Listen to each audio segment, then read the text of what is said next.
ओम शांति।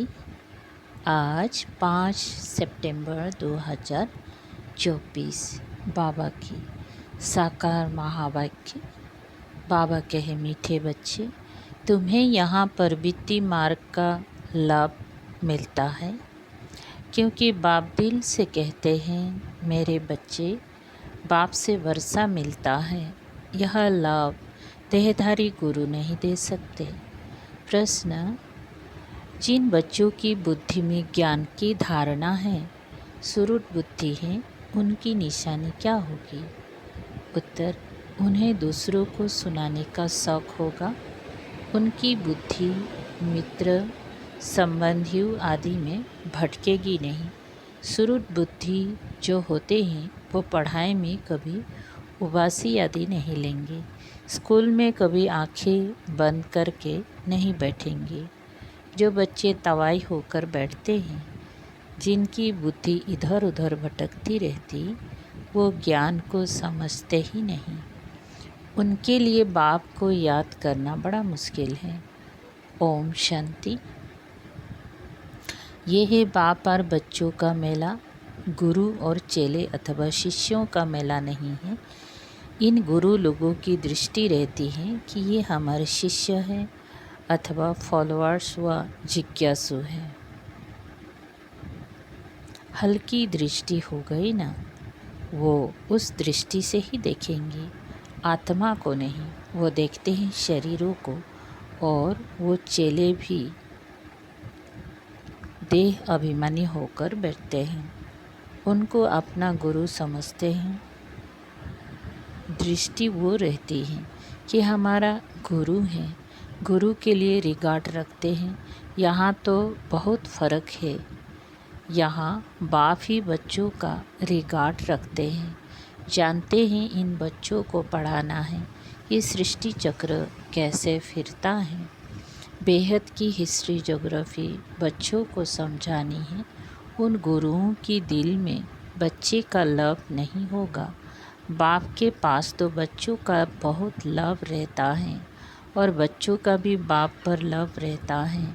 तुम जानते हो, बाबा तो हमको सृष्टि चक्र का ज्ञान सुनाते हैं। वो क्या सिखाते हैं? आधा कल्प शास्त्र आदि सुनाते, भक्ति के कर्म कांड करते, गायत्री संध्या आदि सिखाते रहते हैं। ये तो बाप आया हुआ है, अपना परिचय दे रहे हैं। हम बाप को बिल्कुल नहीं जानते थे, सर्वव्यापी ही कह देते थे। कभी भी पूछो परमात्मा कहाँ है, तो झट कहेंगे वो तो सर्वव्यापी हैं। तुम्हारे पास मनुष्य जब आते हैं तो पूछते हैं, यहाँ क्या सिखाया जाता है? बोलो। हम राजयोग सिखाते हैं, जिससे तुम मनुष्य से देवता अर्थात राजा बन सकते हो। और कोई सत्संग ऐसा नहीं होगा जो कहे हम मनुष्य से देवता बनने की शिक्षा देते हैं। देवताएं होते हैं सतयुग में, कलयुग में है मनुष्य। अब हम तुमको सारे सृष्टि चक्र का राज समझाते हैं, जिससे तुम चक्रवर्ती राजा बन जाएंगे। और फिर तुमको पावन बनने की बहुत अच्छी युक्ति बताते हैं। ऐसी युक्ति कभी कोई समझा ना सके। यह सहज राजयोग। बाप है पतित पावन, वो सर्वशक्तिवान भी हैं, तो उनको याद करने से ही पाप भस्म होंगे। क्योंकि योग अग्नि है ना, तो यहाँ नई बात सिखलाते हैं। ये ज्ञान मार्ग है। ज्ञान सागर एक ही बाप होता है। ज्ञान और भक्ति अलग अलग है। ज्ञान सिखाने लिए बाप को आना पड़ता है, क्योंकि वही ज्ञान का सागर है। वो खुद आकर अपना परिचय देते हैं कि मैं सबका बाप हूँ, ब्रह्मा द्वारा सारे सृष्टि को पावन बनाता हूँ। पावन दुनिया है सतयुग, पतित दुनिया है कलयुग। तो सतयुग आदि कलयुग अंत का ये है संगम युग। इनको लीप युग कहा जाता है। इसमें हम जंप मारते हैं। कहाँ? पुरानी दुनिया से नई दुनिया में जंप मारते हैं। वो तो सीढ़ी से आहिस्ते आहिस्ते नीचे उतरते आए हैं। यहाँ तो हम छी दुनिया से नई दुनिया में एकदम जंप मारते हैं, सीधा चले जाते हैं ऊपर। पुरानी दुनिया को छोड़ हम नई दुनिया में जाते हैं। यह है बेहद की बात।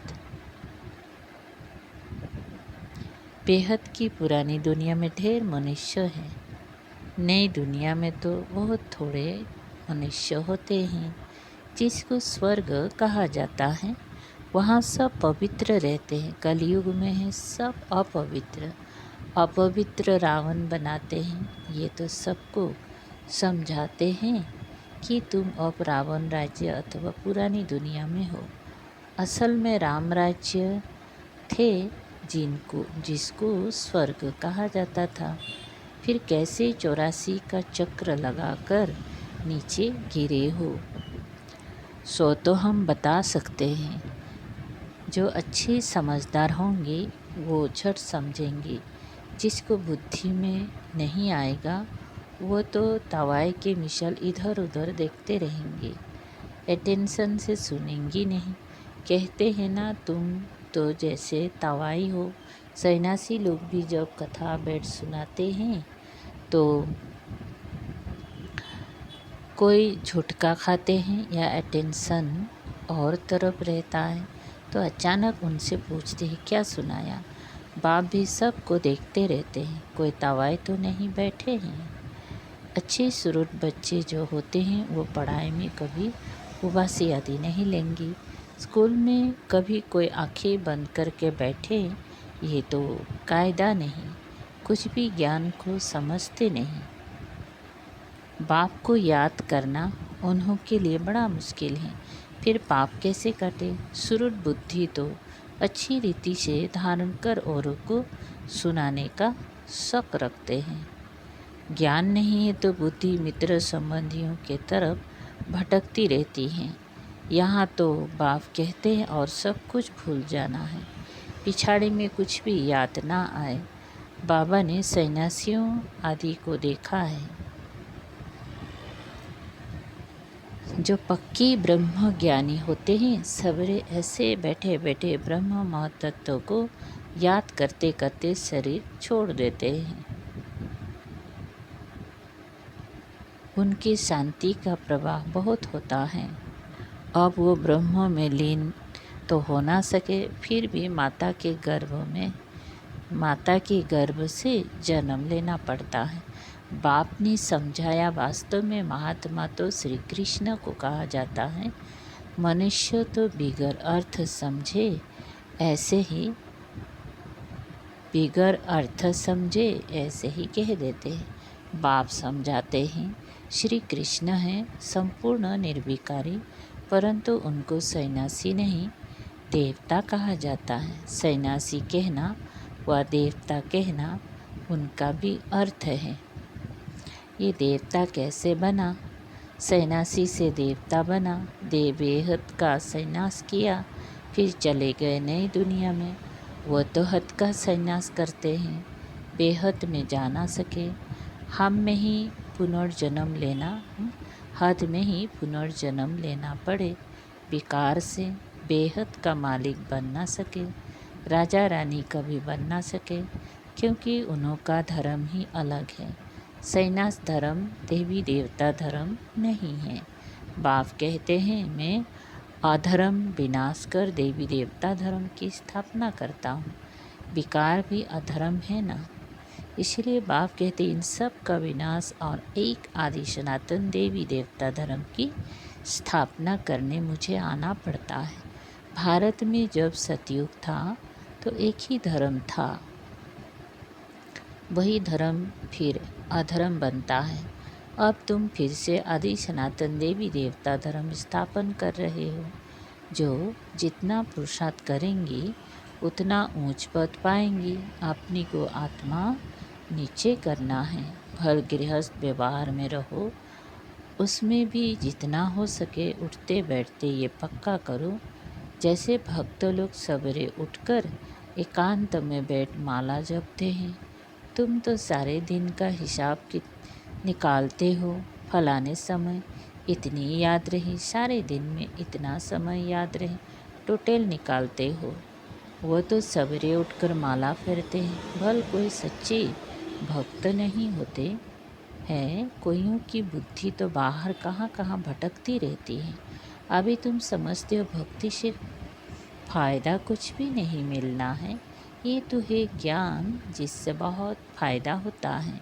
अभी तुम्हारी है चढ़ती कला। बाप घड़ी घड़ी कहते हैं मन मना भव। गीता में भी अक्षर है परंतु उसका अर्थ कोई भी सुना नहीं सकेंगे, जवाब देने आएगा नहीं। वास्तव में उसका अर्थ लिखा हुआ भी है। अपनी को आत्मा समझ, देह के सब धर्म छोड़, मामेकम याद करो। भगवानुवाच है ना, परंतु उनकी बुद्धि में है श्री कृष्ण भगवान। वो तो देहधारी पुनर्जन्म में आने वाला है ना, उनको भगवान कैसे कह सकते हैं। तो सन्यासी आदि किसी की भी दृष्टि बाप और बच्चों की नहीं हो सकती है।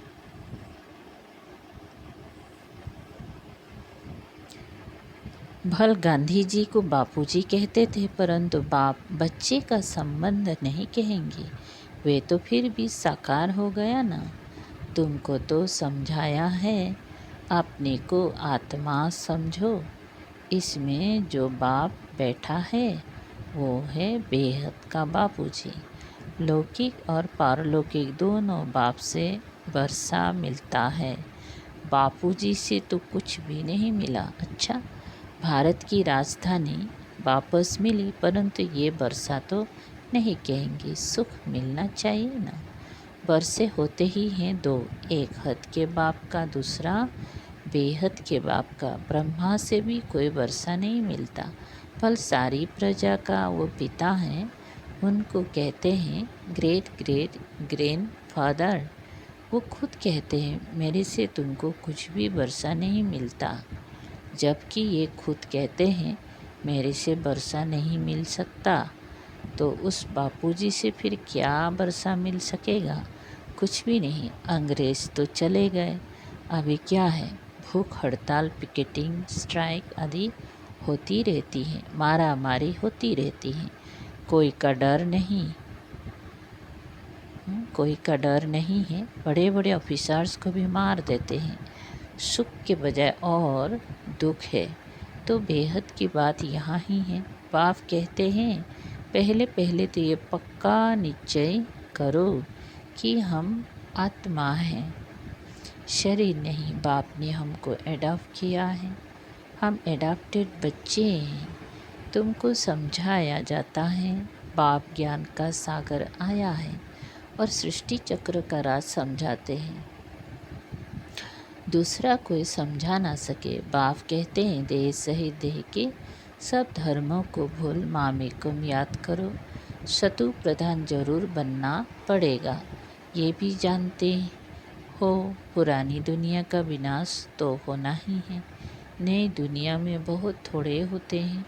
कहाँ इतनी करोड़ों आत्माएं और कहाँ 9 लाख। इतनी सब कहाँ जाएंगी?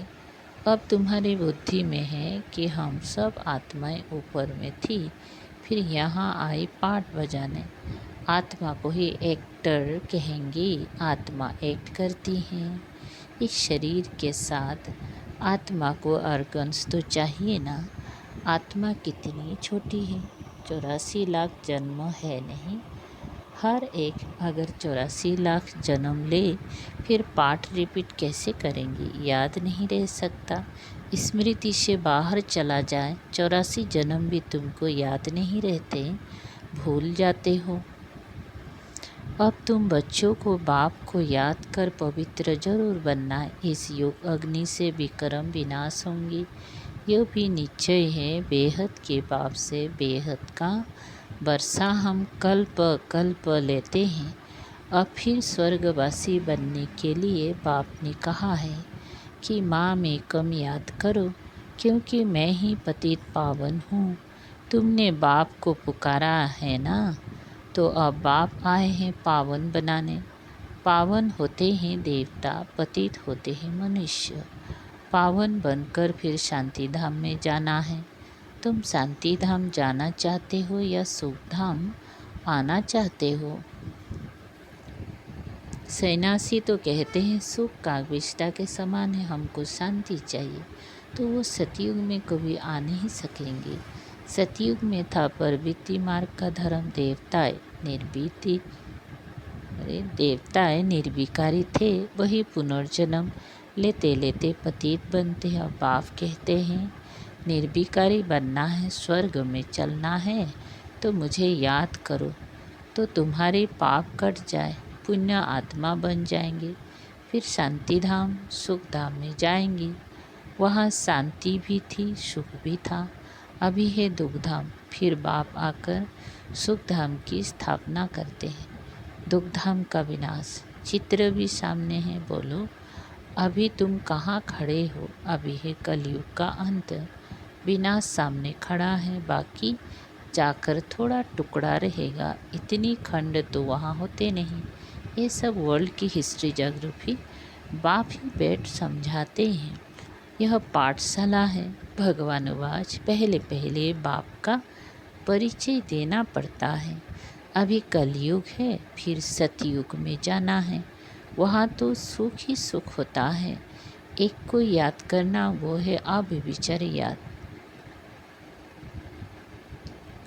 शरीर को भी भूल जाना है। शांति धाम से आए हैं, फिर शांति धाम में जाना है। वहाँ पतित को जा ना सके। बाप को याद करते करते पावन बन तुम मुक्ति धाम में चले जाएंगे। ये अच्छी रीति बैठ समझाना पड़ता है। आगे इतनी सब चित्र थोड़े ही थे, बिगर चित्र भी नोट सेल में समझाया जाता था। इस पाठशाला में मनुष्य से देवता बन जाना है। ये है नई दुनिया के लिए नॉलेज। वो बाप ही देंगे ना, तो बाप की दृष्टि रहती है बच्चों पर। हम आत्माओं को पढ़ाते हैं, तुम भी समझाते हो। बेहद का बाप हमको समझाते हैं। उनका नाम है शिव बाबा। सिर्फ बेहद का बाबा कहने से भी मुझ जाएंगे, क्योंकि बाबाएं भी बहुत हो गए हैं। म्यूनिसिपैलिटी के मेयर को भी कहते हैं बाबा। बाप कहते हैं मैं इसमें आता हूँ तो भी मेरा नाम शिव ही है। मैं इस रथ द्वारा तुमको नॉलेज देता हूँ। इनको एडॉप्ट किया है, इनका नाम रखा है प्रजापिता ब्रह्मा। इनको भी मेरे से वर्षा मिलता है। अच्छा, मीठे मीठे सिकल दे बच्चों प्रति माता पिता बाप दादा का याद प्यार और गुड मॉर्निंग। रूहानी बाप की रूहानी बच्चों को नमस्ते। हम रूहानी बच्चों की रूहानी बाप दादा को याद प्यार गुड मॉर्निंग और नमस्ते। शुक्रिया बाबा। सार है, अभी पुरानी दुनिया से नई दुनिया में जंप देने का समय है। इसलिए इस पुरानी दुनिया से बेहद का संन्यास करना है। इसे बुद्धि से भूल जाना है, तो पढ़ाई पर पूरा अटेंशन देना है। स्कूल में आंखें बंद करके बैठना ये कायदा नहीं है। ध्यान रहे पढ़ाई के समय, बुद्धि इधर उधर ना भटके, उबासी ना आए। जो सुनते जाए वो धारणा होता जाए, जो सुनते जाए वो धारण होता जाए। वरदान रूहानी नशे द्वारा पुरानी दुनिया को भूलने वाले स्वराज्य से विश्व राज्य अधिकारी भव। विस्तार संगम युग पर जो बाप के वर्षे के अधिकारी हैं, वही स्वराज्य और विश्व राज्य अधिकारी बनते हैं। आज स्वराज्य के हैं, कल विश्व का राज्य होगा। आजकल की बात है। ऐसी अधिकारी आत्मा रूहानी नशे में रहती है और नशा पुरानी दुनिया सहज भुला देता है। अधिकारी कभी कोई वस्तु के, व्यक्ति के संस्कार के अधीन नहीं हो सकते। उन्हें हद की बातें छोड़नी नहीं पड़ती, स्वतः छूट जाती हैं। स्लोगन हर सेकंड, हर श्वास, हर खजाने को सफल करने वाले ही सफलता मूर्त बनते हैं। ओम शांति। शुक्रिया बाबा।